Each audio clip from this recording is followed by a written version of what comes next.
doon sa Cebu. Pero ang mga pare Katoliko ay hindi imbitado. Ang mangyayari mamaya, sino ba naman ang mga pare? Bakit sila hindi imbitahan? Abay, sigurado tayo. Ang rally mamaya doon sa Cebu mga kababayan ay hindi prayer rally. Ito ay murahan rally, hate red rally, at kung ano-ano pa. Diba? Bintang rally, resign rally, at kung ano-ano pa sigurado mga kababayan. Okay? Nakakapagtaka po dahil sabi po dito ng Cebu City ng pare na itong si Palma. Dahil tingnan nyo isipin natin alam natin kung ano ang background ni Digong. He hates church. 'Di ba? Galit siya sa simbahan. Galit siya sa pare, minumura niya 'yan, dinuduraan niya. Tapos ang title nila prayer rally. Ipokrito. 'Di ba? Out of context mga kababayan. Paano ka paniniwalaan na yan ay prayer rally kung ikaw naman ay hindi naniniwala sa Diyos? Kung ikaw ay galit sa Diyos at ikaw ay galit sa mga pare, galit ka sa simbahan. 'Di ba? Sabi rito mga kababayan, Cebu City, Philippines, it is hype as the Cebu Duterte prayer rally set Sunday, February 25 at the South Road Properties. But with less than 2 days before the affair, it seems no religious leader is going to show up. So how can you say that rally will going to be a prayer rally if there is no religious leader that will going to show up? Diba? Mga kababayan, mag-isip-isip po tayo. Ginagago lang tayo ng mga taong ito na sinasabi nila na ito ay prayer rally. Sino magdadasal sa kanila? Diba? So, ibig bang sabihin nito, they are going to pray? Diba? To the devil? They are going to pray to the evil?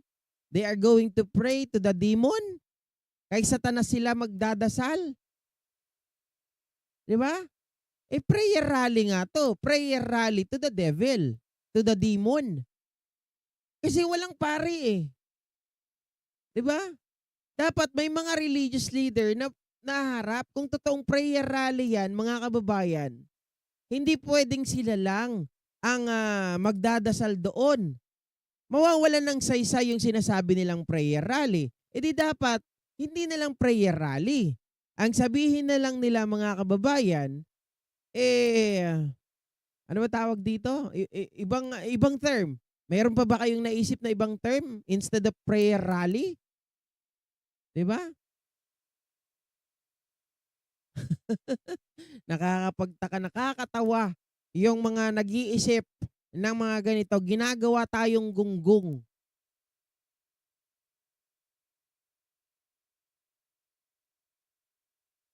Well, kung may paninira, may murahan, Miss Aichang, and I believe, I take the word of the PNP, mamaya na magkakaroon ng hulihan, if ever na sila po ay manggugulo, magyayaya ng pag-aklas. Sana, sige, gawin nyo yan. Subukan natin ang mga kapulisan. Subukan nyo ang mga pulis natin kung hindi kayo paghuhulihin. Ang yayabang nyo, ha? Nagtatago sa prayer rally pero walang pare. Nagtatago sa prayer rally, walang religious leader na pupunta. Kahit man lang sana mga kababayan, kung galit ka sa pare, okay lang. 'Di ba? At least meron ka sanang kasama o sabihin natin, taga-ibang sekta o taga-ibang grupo, 'di ba? O doon sa grupo ni Kibuloy, total naniniwala naman kayo doon, 'di ba? Ewan ko lang kasi nakakapagtaka doon sa isang video ko, itong si Digong, sabi niya papalitan niya na raw si Satanas. Sabi niya mga kababayan, mas masahol pa raw siya kay Satanas. At pag nakita niya daw si Satanas, puputulin niya yung buntot, mga kababayan. Ang nakakapagtaka dito, bakit itong si Kibuloy, na sinasabing siya ay appointed son of God, ay nakikipagkaibigan sa mas masahol pa sa demonyo, na mas masahol pa kay Satanas. 'Di ba? Na mas immoral pa ang pinaggagawa. Bakit nasabing immoral? JNK, well, according sa ICC, 'di ba? Yung mga nababalitaan natin. O meron pang mga nababalitaan natin diyan na doon sa iniisip ko nga yung sinasabi ni Ninyo na pinapadalhan ng bebot doon sa Malacanang. Sino pa ba naman yun? Sino bang tao sa Malacanang? 'Di ba? Na binabayaran ng 120,000 per night. Yan ang matindi. 'Di ba? Nagtataka lang ako tanong lang ito. Bakit si Kibuloy tinatanggap yung ganong bagay? 'Di ba? So ibig bang sabihin magkaibigan sila ni Taning? Eh di pag kinaibigan mo si Taning, mga kaibabayan, may ugali ka rin ni Taning. 'Di ba le? Sabi ni Ma'am Cheryl Santa Maria, Murali. Aba, matindi to Murali. Pwede, pwede. Michelle Pagco, si Kibs naman ang propeta nila. Kaya nga, 'di ba? Si Kibs ang propeta nila. Si Kibs ang bakit hindi mag-show up? Etong si Kibs, bakit takot? Wala pala eh. Kala ko ba, sabi niya, he is ready to surface. He is ready para sagutin lahat. 'Di ba? Dahil sabi niya, glorified body naman na siya. O bakit takot na takot? Bakit? Di ba si Jesus, mga kababayan, si Jesus, tinanggap niya lahat na kahit anong batiko sa kanya. Hinarap niya lahat na kahit anong mangyari sa kanya. Ipinako siya sa krus, namatay, nabuhay. Ginawa niya lahat. 'Di ba? Pero mga kababayan, itong self-proclaimed Son of God or appointed Son of God, takot na takot mamatay. Takot tamaan ng bala. Takot magpakita sa simpleng kaso na kaya naman niyang i-debunk kung gugustuhin niya. 'Di ba? O baka naman hindi niya kayang i-debunk. Baka wala siyang pandibang kasi huli na siya. Baka pag umattend siya doon sa Senate, mga kababayan, ay ikulong na siya kaagad. Pero hindi naman ganun yon. Kasi dadaan pa rin sa proseso. Hindi kaagad na bibit-bitin siya kung hindi naman mapapatunayan na siya may pagkakasala. 'Di ba? Ang gagawin lang ng Senado, mag-suggest sila, mga kababayan, sa korte at kasuhan si Kibuloy. So sa korte pa rin matutuloy. Members of different Duterte support groups announced in a press conference on Tuesday, March 20, that they conduct a prayer rally calling on the administrations of President Marcos Jr. to be transparent on alleged signature buying campaign for the amendment of the Constitution. Aba, talagang pinag-iinitan nila yung PI, mga kababayan, na kahit alam naman natin na according to our President itself, Pangulong Bongbong Marcos, 'di ba? Kahit yung pinasa ng Congress na RBH, talagang RBH 7, nakatuon lang po doon sa economic economic provision. Tingnan niyo kung sino yung mga ngayon yung mga attend. Official figures like Cebu City Mayor Mike Rama, Malolos Mayor Christian Natividad, former presidential spokesperson Harry Roque, former Executive Secretary Vic Rodriguez are invited in the event. Antitindi rin ng mga ito, mga kababayan, talaga naman. Ito nyo, si Vic Rodriguez, na dating hinahangaan, nasira ang pangalan dahil sa Pastrana. Diba? At dahil dun sa sinasabi din nitong si Percy Lapid na nagbebenta daw di umano, mga kababayan, ng pwesto sa halagang parang 100 million ata o 150 million if I'm not mistaken. Diba? Nasa kabilang kampo na ngayon. Imbis na nanahimik na lang sana, mga kababayan, ay kinakampihan pa yung mga tao na gusto magpabagsak sa gobyerno. So yan, yan yung mga tao. Yan ang prayer rally. Sino kaya magdadasal dito mga kababayan? Si Harry Roque kaya? Siya kaya yung mangunguna? Siya kaya yung magbibigay ng lead para magdasal ang mga ito? I doubt. Baka't sumayaw lang yan dun ng ano isa sinasayaw ni Harry Roque mga kababayan? Harry Roque ang pangalan. Kasi laki ng tiyan. Aba, nagsalita di ba laki tiyan eh, no? Happy holiday. Sino ba naman ang paring gaganahan dumalo sa prayer rally? Rally ni Pentagon kung halos pagmumura ang maririnig mo, ano ang magiging pakiramdam ng mga paring nasa venue? Well, definitely mga kababayan. Ganito lang yan. If you say that is a prayer rally, then definitely kailangan irespeto mo yung mga pare. Okay? Kung ikaw ay nag-imbita ng pare, hindi naman pwedeng hindi ka pahihindian ng mga pare. Kahit na may sabihin kang hindi maganda dyan, na ayaw ng mga pare, etong mga pare a-attend yan. Pupunta at pupunta yan mga kababayan para po magbigay daan o maging sila po yung mag-lead ng prayer. Kasi unang-una, sabihin natin, there is a separation of church and the government. Meron po yan. Alam natin yan, hindi po pakikialaman ng pare, mga kababayan, kung ano man ang pagsasabihin ng mga tinatawag nating dyan, mga politiko.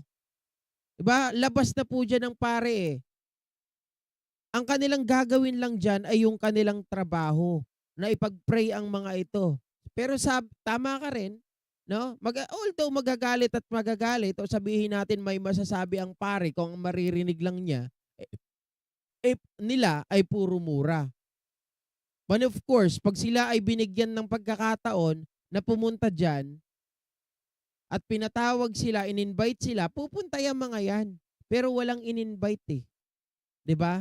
Kasi nagpapatunay mga kababayan na ayaw ni Digong, galit siya sa mga pare, minumura niya ang mga pare. Pero so dapat hindi na nila ginamit ang the word prayer rally. 'Di ba? Shoutout po kay Ma'am Mercy Gilano. Ma'am Aichang, let's watch kung talagang may mahuhuli. Sana nga mga kababayan, ako talaga, kayong PNP kayo, pag wala kayong hinuli dyan, pag yan sila nagyaya ng ng pag-aaklas at wala kayong hinuli. Hindi po totoo yun. Ma'am Cheryl Santa Maria, hindi pupunta si JDB doon. Ino-okray lang kayo ni JDB, kayo naman masyado kayo nagpapaniwala, parang hindi nyo kilala si JDB. Hindi niya po ilalagay sa alanganin ang kanyang buhay. Hindi yan pupunta sa Cebu, mga kababayan. Alam naman natin si JDB critics talaga ni Diggs. Galit na galit dyan si Digong, si Badong Aratiles. Pag pumunta yan sa Cebu, baka hindi na makabalik ng ng Manila yan. Hindi po pupunta si JDB doon. Alam ko yan. Ino-okray lang niya kayo kagabi. Huwag kayo nagpapaniwala. Inaasar lang kayo ni JDB. Pedro Ginto, Taihan, DDS at Budulan loyalist lang naman ang mga tanga at madaling utuin.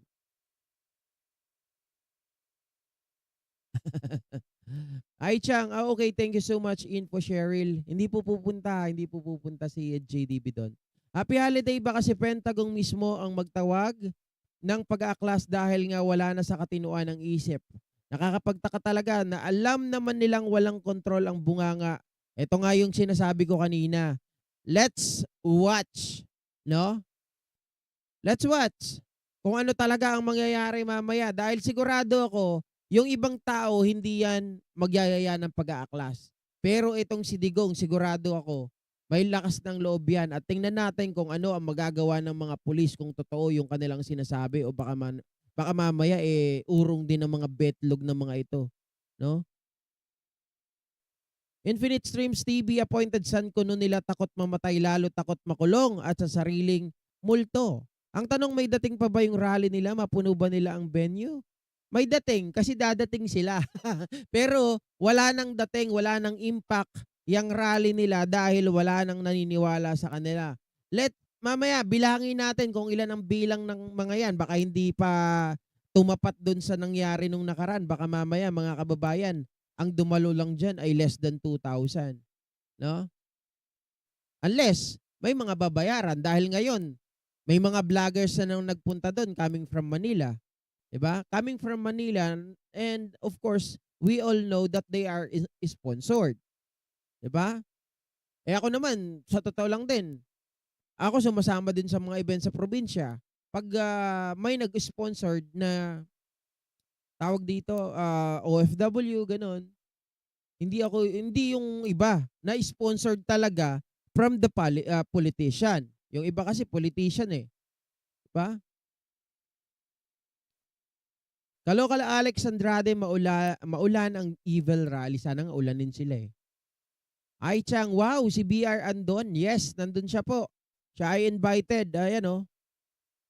Oh. Kung talagang siya ng Diyos, anak siya ng Diyos, kaya niyang lagpasan yan. Eh takot naman mamatay. Eh, that is exactly correct. 'Di ba? Napanood mo na ba ang vlog ni Attorney Butanding? Hindi pa po eh. Si Harry Roque. Mamaya, subukan natin kung hindi ako busy kasi pupunta ako mamaya ng EDSA. Nakikiramdam lang ako kung anong ganap doon. Nandun si Rover. Kung mayroon, pupuntahan natin. Kaya nag-live na ako ng maaga eh. Baka isigaw na naman ni PBBM, na PBBM resign. Agoy, yun lang alam nilang sabihin. Diyos mio, manawa sila dyan. Sana nga eh malagutan na sila ng mga litid sa mga ano nila, mga leeg nila, no? Magpakapagod silang kasi sigaw ng PBBM resign. Hindi naman sila pinapansin ni PBBM. Yoli Binuya, blessed Sunday morning, CCI Chang. At correct ka dyan, host. At naisan ako ni JDB, akala ko talaga pupunta siya sa Cebu Rally. O, kita nyo. parang hindi nyo kilala si JDB. Paano yan eh, mga kababayan eh. Ang kaibigan ko na yan,